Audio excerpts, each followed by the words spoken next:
السلام عليكم ورحمة الله وبركاته. اليوم إن شاء الله غنوجد معكم هذا الملوي ديال البيض اللي صراحة كيجي زوين ومخرشش ورائع في المذاق. نتمنىكم تجربوه وما تنساوش من تعليق وبارتاج ومشاهدة الفيديو حتى الأخير. إن شاء الله غتستافدوا منه بزاف.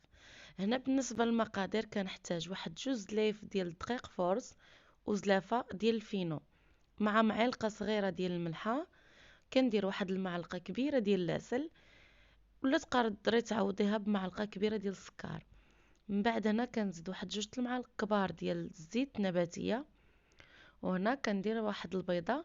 الصراحه هاد الملوي هذا ديال البيض كيجي غزال وكيجي رطب وهشيش وفي نفس الوقت مخرشش مورق. صافي هنا كنحاول نجمع وكنزيد معهم واحد المعلقه صغيره ديال خميره الحلوى. هنا الماء خدات مني زلافه وواحد النص، يعني الزلافه الاولى درتها والزلافه الثانيه كنبقى نخوي بشويه بشويه حتى كنحصل على عجينه تكون متماسكه، ما تكونش رطبه بزاف وما تكونش قاصحه بزاف. هنا الا كنتو باغيين تخدموا بها في ديك اللحظه حاولوا تدلكوها، ما كنتوش عاد تخدموا بها في ديك الساعه تقدروا تجمعوها ومن بعد تلويوها في واحد البلاستيكه وتخليوها حتى تبغيو تخدموا بها عاد ديك الساعه كتجيو تسرحوها.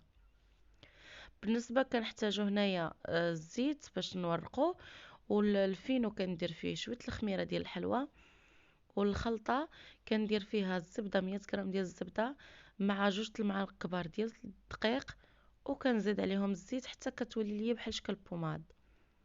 من بعد هنا كنقسمهم على 8 الكويرات كيف ما كتشوفوا معايا، يعني هاد الطريقه هذه الا كانت العجينه ما مرخوفاش وكنتي عاد تخدمي بها تحاولي تبقاي تبسطيها شويه شويه حتى كتكمليهم وعاد تبداي تسرحي. هنا من بعد ما سرحت العجينه كنجيب ديك الخلطه كندهنها وكنرش شويه بالفينو وكنحاول نقطعها صافي، ونحاول نطويها كيف ما كتبان لكم موضحه في الصوره. صراحه هاد الملوي هنا كيف ما كتشوفوا العجينه يعني كتبان مطاطيه، كتحاولوا تجبدوها ما كتقطع ما والو، وصراحه كتجي العجينه غزاله. صافي هنا غنبقى مستمره حتى نكمل العجينه اللي عندي. هنا من بعد ما درت وحده قطعتها كنعاود تاني ندير الثانيه وكنحاول نقطعها باش نحط وسط منها ديك الاولى باش كتجيني مورقه وكيجيني هاد. وهنا البنات من بعد كنكمل على هاد الطريقه هذه حتى كنكمل الكميه اللي عندي. هنا خرجوا لي واحد 4 الملويات. انا كندير يعني وحده وسط من الثانيه، هذا علاش خرجوا لي 4 الملويات. صراحه كان نقول لكم يعني جربوه، الصراحه راه ما تندموش عليه، راه كيجيو زوينين وكيجيو غزالين. صافي هنا غنبقى على هاد الطريقه هذه حتى كنكمل الكميه اللي عندي، وديك الساعه كنبدا نبسط فيهم وكنخبز فيهم. اللي نوصيكم عليها البنات هو البوطه، يعني في الخبيز المسمن ديما تيبغي البوط يعني العافيه تكون مجهده، ولكن الا كانت عندكم مقله خفيفه حاولوا تنقصوا البوطه، ما تجهدوش عليها. يعني مني تشوفوها بدات كتلهب يعني المسمن بدا كيتحرق حاولوا تنقصوا البوطه شويه. وتاني حاجه نقول لكم يعني هذا الملوي هذا ملي كيكون بهذه الطريقه هذا حاولوا تبسطوه مزيان مني تبغيو تخبزوه باش يجيكم مورق ويجيكم يعني رقيق وفي نفس الوقت الورقه على اختها.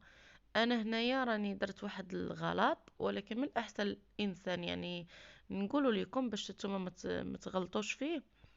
انا هنا قرصتها ولكن قرصتها وخليتها شويه غليظه، هذاك الشيء علاش جاني شويه غليظ الملوي، ولكن نتوما تقدروا تقرصوه مزيان وتخبزوه. بالنسبه للبوطه تجهدوها، الا كانت عندكم مقله خفيفه وتشوفها بدات كتلهب نقصوا البوطه وتعاودوا تاني تبقاو تنقصوا وتزيدوا في البوطه.